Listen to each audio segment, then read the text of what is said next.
Guys আজকে চলে আসলাম হচ্ছে সোদপুর এক্সপো মেলায়। অনেক দিন পর মেলায় আসলাম, প্রায় অনেক দিন পর একটা সুন্দর মেলার ভ্লগ আসলো। আর মেলায় ঢুকে কত জিনিস, কত ক্লিপ অ্যান্ড কত কিছু। আমি যেহেতু ক্লিপ ইউজ করি না, বেশিরভাগ টাইমে আমি চুল ওপেন খুলেই রাখি, দ্যাটস ওয়াই আমার ক্লিপের কোনো দরকার নেই। আর এখন এই ধরনের ইয়াররিংস না আমি একদমই পরি না, সেই জন্য ইয়াররিংসের দিকে আমার চোখই জানে। ইয়াররিংস আমি খুব নর্মাল ইয়াররিংস পরতে ভালোবাসি, যেগুলো ম্যাক্স থেকে আমি কিনি, বা প্যান্টালুন্স, ফ্রেন্ডস, এই কালেকশানগুলো আমার ভীষণ ভালো লাগে। তাই জন্য মেলা থেকে আমি আগে অনেক ইয়াররিংস কিনতাম, এখন আর ভালো লাগে না মেলা থেকে ইয়াররিংসগুলো। বাট অন্যান্য যে জিনিসগুলো আছে মেলাতে জাস্ট দারুণ লাগে। অ্যান্ড ক্লিপ তো নেবো না, আগেই বললাম।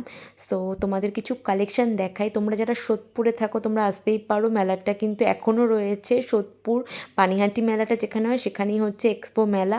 এই হেয়ার ব্যান্ডটা আমি নিয়েছিলাম, কি কিউট ছিল, 50 না 45 এরকম নিয়েছিলেন। ডলটা তোমাদের দেখালাম কত সুন্দর ছিল, আমার তো খালি ডলের দিকেই চোখ যায়। অ্যান্ড ছোটোর মধ্যে মেলাটা কিন্তু খুবই সুন্দর করেছে।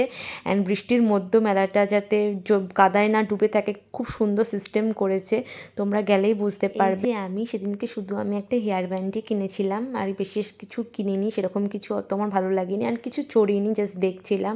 অ্যান্ড এদিকটা পুরো ফাঁকাই ছিল, পানিহাটি মেলা যেমন ভর্তি হয় এটা একটু ফাঁকা ফাঁকা, তোমরা গিয়ে ঘুরে আসতে পারো, আশা করি খারাপ লাগবে না, এখনও বেশ কিছুদিন রয়েছে। সো যদি ভিডিওটা ভালো লেগে থাকে অবশ্যই তো like, comment and share and subscribe করবে। সাবস্ক্রাইবটা খুব ইম্পর্টেন্ট, সাবস্ক্রাইবটা বেশি বেশি করে করো।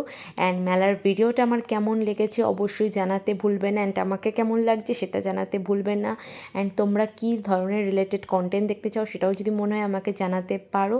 সো আজকের ভিডিওটা আমি এখানেই এন্ড করব, কেন আর কিছু করার নেই। আমরা বেশিক্ষণ স্টে করিনি মেলায়, আধ ঘন্টা, মিনিমাম আধ ঘন্টা ছিলাম, এর বেশি ছিলাম না, একটু জিনিস দেখছিলাম। সো সেরকম তো কিছু কিনিনি, তোমাদের বললাম একটা হেয়ার ব্যান্ডস কিনেছি, ওটা ভীষণ ভালো লেগেছে, একটু ইউনিক লেগেছে সব কিছুর থেকে। সো ওটা কিনেছি। একটু ক্রাঞ্চি কিনবো, কিন্তু ক্রাঞ্চিগুলো কীরকম যেন আমার ভালো লাগেনি, সো তাই জন্য আর কিনিনি। এখন বেরিয়ে যাওয়ার সময়। অ্যান্ড সো বাই, আজকে এখানে, আবার দেখা হবে খুব তাড়াতাড়ি।